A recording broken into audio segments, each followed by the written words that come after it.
makinig ng kanyang mga salita na magbibigay po sa atin ng katagumpayang muli sa ating buhay. Amen. Kaya naman po yung mga nararanasan natin dyan, mga problema, mga suliranin po sa ating buhay, ang solusyon lamang po ay ang salita ng Panginoon. Amen. Dahil ang sabi po niya sa kanyang salita na kung sino po yung nahihirapan at nahihirapan sa buhay ay lumapit lamang po sa kanya at tayo bibigyan ng kapahingahan sa ating buhay. Amen. Kaya tinatawagan ko po ang ating mensahera ng Panginoon, Pastora Sonia Marcos. Praise the Lord. Isa pong mapagpalang bagong umaga po sa ating lahat. Kahit na umuulan, tuloy pa rin po ang ating pagpupuri sa Panginoon. So salamat at muli po ay ating mapapakinggan ang salita ng Panginoon. So bago ko po ito ihayag, samahan po ninyo ako sa maikling panalangin. Tunay nga po Diyos, dakilang at makapangyarihan na patuloy na kumikilos sa lugar na ito. Salamat o Diyos sa iyong banal na salita. Dahil tunay nga po na ang tao ay hindi lamang nabubuhay sa tinapay, kundi higit sa lahat sa mga salitang namumutawi sa iyong mga labi. Kaya po God, sa pagkakataon na ito, dalangin ko patuloy na mangusap ka sa bawat puso. Banal na Espiritu, salamat din po sa inyong presensya sa pangalan ni Jesus. Amen. Kung may mga Bible po kayo mga kapatid, samahan po ninyo ako at makipagbuklat po kayo sa akin in the book of John chapter 10 verses 10 to 11. Yan po yung text po natin sa umagang ito. Na ang sabi po in John chapter 10 verses 10 to 11, the thief comes only to steal and kill and destroy. I have come that they may have life and have it to the full. I am the good shepherd. The good shepherd lays down his life for the sheep. So dito po makikita po natin ang sabi po rito sa verse 10. The thief comes. Meron pong magnanakaw. At ito po, ang tinutukoy po dito ay walang iba kundi si Satan. Siya po ay magnanakaw. Na ang gawain po niya sa mundong ito, sabi dito, the thief comes only to steal, magnakaw, and kill, pumatay, at magsira, destroy. So ito po ang ginagawa po ng kaaway sa mundong ito.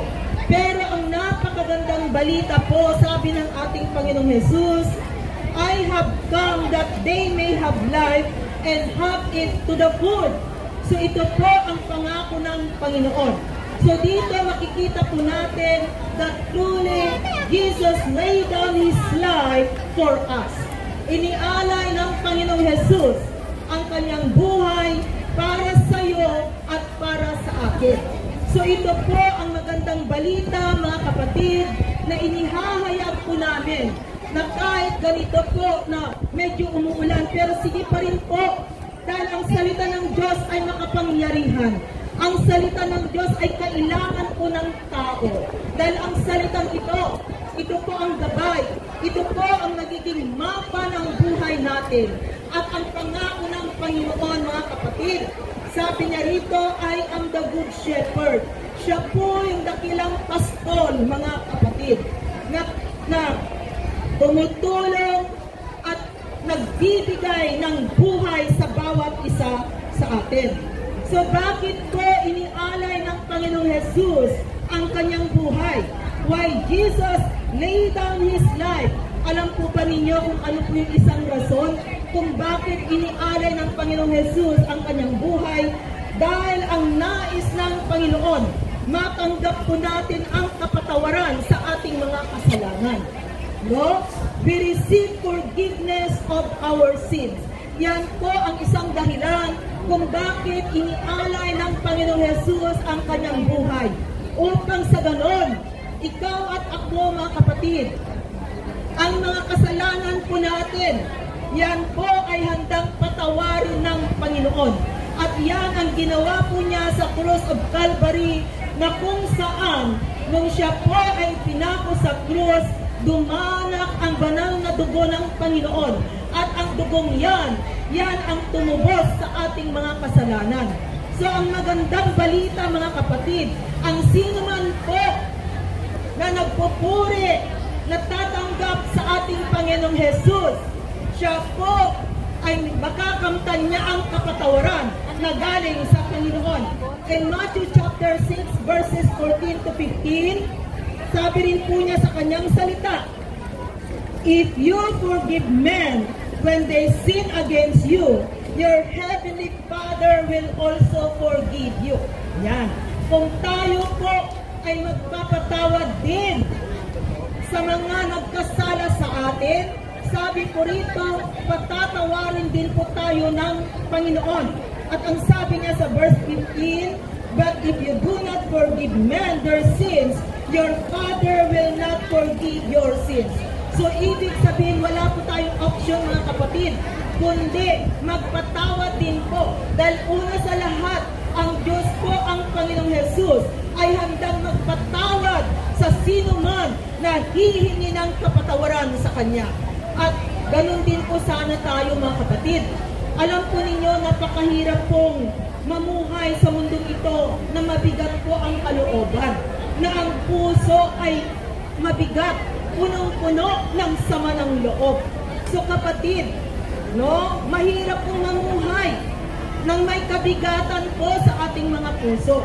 Kaya kung may mga tao man po na kinakailangang patawarin natin, ito na po yung tamang panahon na kung saan ibigay din po natin ang pagpapatawad sa kanila, upang sa ganoon mga kapatid, ang ating Panginoong Jesus ay handa rin po tayong patawarin.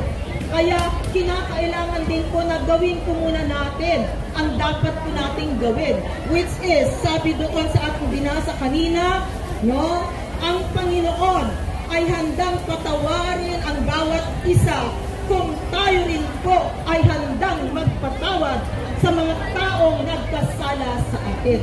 Kaya ang pipiliin po natin mga kapatid, kung nais po nating makapamuhay sa mundong ito na makamtan ang kapatawaran ng Panginoon, ng mga kapatid, linisin po natin ang ating buhay.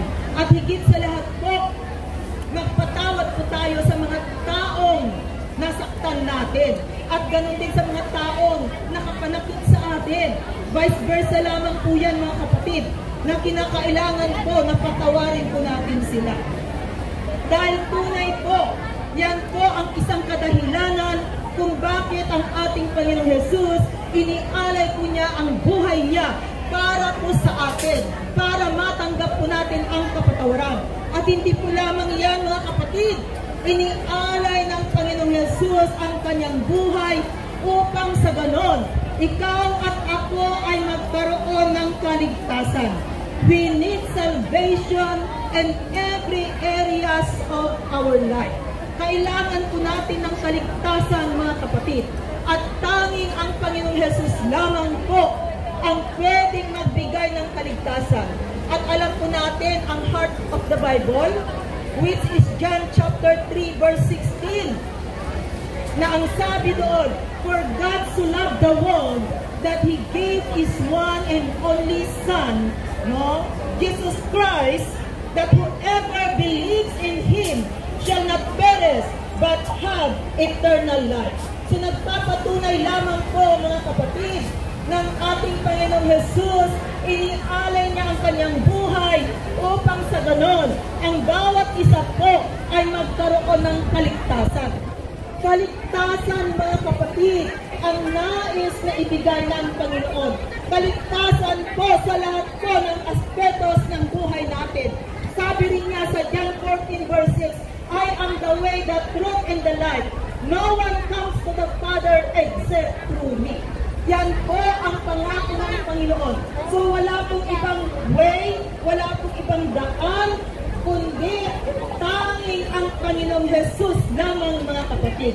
Upang makamtan po natin ang kaligtasan sa mundong ito, nararapat lamang po na isali po natin sa buhay natin ang Panginoong Jesus, na siya po ay maging partner ng buhay natin. At kung bubuksan po natin ang ating puso at hahayaan po natin ng Panginoong Jesus, no, ay tanggapin sa buhay po natin, mga kapatid, meron pong gagawin ng Diyos sa buhay mo. No? Kung nais mo po ng pagpapala, kayang-kaya pong ibigay ng Panginoon ang pagpapala, ang lumalabas ang pagpapala na nais mo sa iyong buhay. Pero bago mo ito makamtan, mga kapatid, ang una po sa lahat na gagawin po natin ay magsisi po tayo sa ating mga kasalanan at hayaan po natin na tanggapin ang ating Panginoong Jesus as our Lord and personal Savior. Kaya mga kapatid, sa pagkakataon na ito, alam ko po na ang Panginoon ay nasa ating kalagitnaan at siya po ay kumakatok sa pintuan ng puso ng bawat isa. Ano po ba ang gagawin natin, mga kapatid? Pagbubuksan ba natin ang Panginoon? Hahayaan ba natin siya na siya ay pumasok sa ating buhay? Kapatid, alalahanin mo na walang magagawa ang tao kung walang Jesus na naghahari sa kanyang buhay. Nabibigatan ka ba, kapatid, kababayan, kaibigan? May mga problema bang dumarating sa buhay mo? Alam mo, mga kapatid, tanging ang Panginoong Jesus lamang po ang solusyon sa lahat po ng problema sa buhay. Tanging siya lamang, mga kapatid. Kaya kung sa pagkakataon na ito, napapakinggan mo ang salita ng Diyos, ang nais ng Panginoon, isalin mo siya sa iyong buhay. Hayaan mo na kumilos ang Panginoon sa iyong buhay. Nangangailangan ka ba ng panalangin, kapatid? Sa umagang ito, naririto po kami upang ipag-pray, ipanalangin ang bawat isa. Dahil ang Diyos na ating pinaglilingkuran, ang Diyos na lumalang ng langit at lupa, ay tunay po na siya ay tumutugod sa ating mga panalangin. Kaya binibigyan po natin ng pagkakataon, kung nais po ninyo ng panalangin, lumapit po kayo dito, mga kapatid. Hindi po dahilan ang weather na umulan, pero alam po ninyo, mas marami pong bagyo sa buhay. Maraming mga testing, maraming mga trials, pero patuloy pa rin po ang buhay, especially pagkasama po natin ang Panginoong Jesus. Kaya sa pagkakataon na ito, kababayan, kaibigan, nangangailangan ka ba ng panalangin? Please come forward and we will pray for you. Dahil ang Diyos na pinaglilingkuran po natin, siya ay tumutugod sa lahat po ng panalangin. Kaya mga kapatid, kailangan mo ba ang Panginoon? Gusto mo ba ng kapayapaan? Dahil ang daming bagyo ng buhay, tanging ang Panginoong Jesus lamang po ang pwedeng magbigay ng kapayapaan sa bawat isa. Kailangan mo ba ng kagalakan sa puso? Yan po ay kayang-kayang ibigay ng ating Panginoong Jesus. So sa pagkakataon na ito, mga kapatid, huwag po tayong mahiya. No? Kung hinihimo po tayo ng Panginoon at gusto po nating lumapit dito para magpa-prayer, please come forward, mga kapatid. Dahil ang Diyos po ay handang tumugon sa iyong mga pangangailangan. Huwag po nating ikahiya ang Panginoon dahil wala po tayong magagawa kung ikakahiya po natin ang Panginoon. Mga kapatid, mahal ka ng Diyos. Mahal ka ng Diyos, kapatid. Kaya sa pagkakataon na ito, kung nararamdaman mo ang presensya ng Panginoon at nais mo na isali mo siya sa kanyang buhay, kapatid, buksan mo ang iyong puso dahil tunay po na ang Panginoong Jesus ay kumakatok sa puso ng bawat isa. No? Kaya isali po natin ang Panginoon. So sa pagkakataon na ito, salamat po sa buhay ng ating kapatid na siya po ay lumapit dito, no? Dahil nagpapatunay lamang po, mahal ka ng Diyos, kapatid. Kaya sa pagkakataon na ito, mga kapatid, no? Buksan po natin ang ating puso. So bago po namin ikaw ipag-pray, no? Kasi alam ko po na tayo mga Pilipino makayos. Pero napakaganda po na we need to declare and we need to confess that Jesus Christ is our Lord and personal Savior. So I'm going to lead you first in a sinner's prayer. Abuin yung panalangin mo ito, kapatid. Pwedeng itaas natin yung kamay. Huwag tayong nahiya. Dahil ang Diyos po, nakikita po niya ang ating sitwasyon right now. At sumunod ka, kapatid, sa panalangin na ito. Panginoon, maraming salamat sa pagkakataon na ito. Naririto po ako, Panginoon, nagpapakumbaga sa iyo.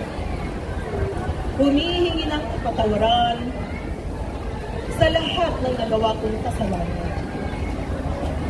Binubuksan ko ang aking puso. Tinatanggap kita, Panginoon Jesus, bilang aking Diyos na buhay at Diyos na tagapagligtas. Maghari ka sa buhay. Tulungan mo ako na lumaki nang naaayon sa iyong kagustuhan. Puspusin mo ako ng iyong banal na espiritu at isulat ng aking pangalan sa aklat ng buhay. Salamat, Panginoon, sa pangalan ni Jesus. Amen. Panginoon, salamat o Diyos sa buhay po ng aking kapatid. Ano man ang pangangailangan niya, O God, hindi po maiksing ng kamay para abutin o tugunin ang kanyang pangangailangan. In the name of Jesus, I declare blessing unto her, O God, sa lahat po ng aspetos ng kanyang buhay. Most especially, O God, ang kaligtasan, the eternal life, Lord, na libreng regalo, Panginoon, na iyong ibinibigay. Salamat, Panginoon, sa buhay po ng aking kapatid. Dalangin po, O God, na patuloy na palaguin mo siya, patatagin sa kanyang pananalig at pananampalataya sa iyo, O God. Samahan mo siya, Panginoon, sa lahat po ng laban niya, O God, sa mundong ito, O God. Pagpalain mo ang kanyang employment, maging ang kanyang pamilya back home to the Philippines, O God. Maraming salamat, O God, sa gagawin mo sa buhay ng kapatid na ito, O God. Salamat, Lord. In Jesus' name I pray. Amen. God bless you.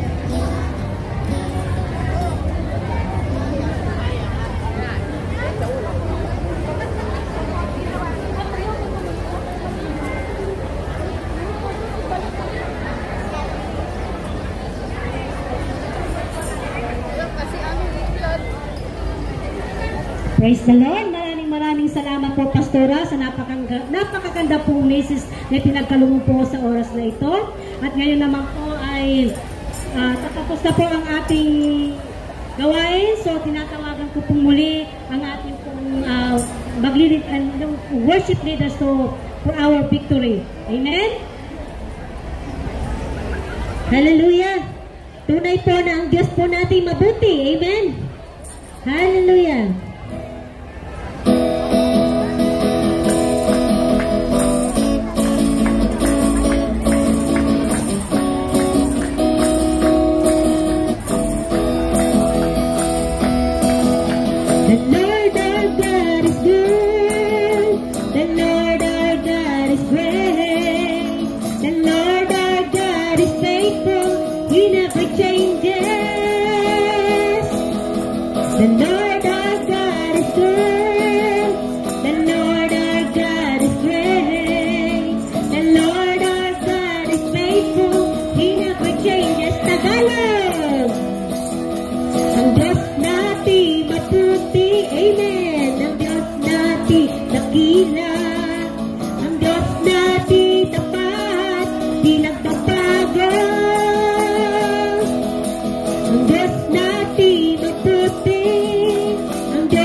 Ang Diyos na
rin po sa amin sa oras na ito. Para sa kalaman po ng lahat, wala po kayong mapuntahan pag Sunday. Meron po kaming church na pwede nyong puntahan. Meron po kami sa Chunwa, meron po kami sa Yunlong, meron po kaming Spotan, Siugsoy, meron din po kaming Kalinga, Tagalog Congregation, at sa main church po, ang oras po ng amin po mga service is 10 to 12 in the morning, at sa hapon po is 1:30 to 3:30 po, at meron din po kaming Facebook at YouTube channel na pwede nyong tangkilikin araw-araw. Ganon din po ang oras, 10 to 12 po, at 1:30 to 3:30 din po. Kaya please join po kayo sa amin. Amen? Praise the Lord. Hanggang sa muli po ang ating pagkikita. To God be the glory and God bless you all. Praise the Lord. Purihin po ang Panginoon. Salamat mga kababayan sa pagsama po ninyo sa amin sa pagpupuri sa Panginoon.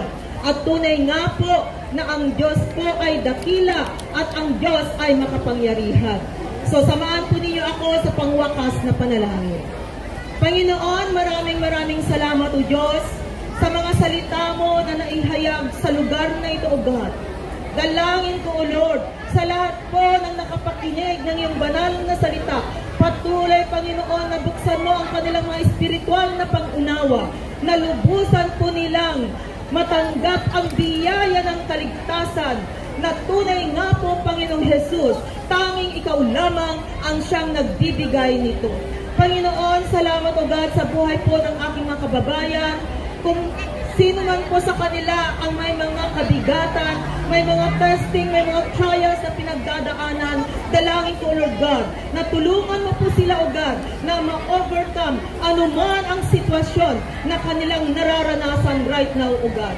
Palakasin mo sila, Panginoon, patatagin, and most especially, O God, Lord, sa kanilang pananalig at pananampalataya na ikaw ay isama nila sa kanilang buhay.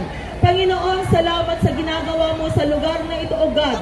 We declare salvation, O God, in this place, O God. Lord, salamat, Panginoon, at hayaan mo nga po, O God, ng iyong dakilang pag-ibig, kagalakan, kapayapaan, ay patuloy na maghari sa lugar na ito, O God. At balutin mo ang lugar na ito ng iyong banal na dugo. Maraming salamat, O Diyos. Ito pong aking samot dalangin sa pangalan ni Jesus. Amen and amen. God bless you all mga kapatid. Kung wala po kayong pupuntahan ngayon, pwede po kayong umattend sa ating church na nasa HKU lamang po. Salamat mga kapatid. God bless you all.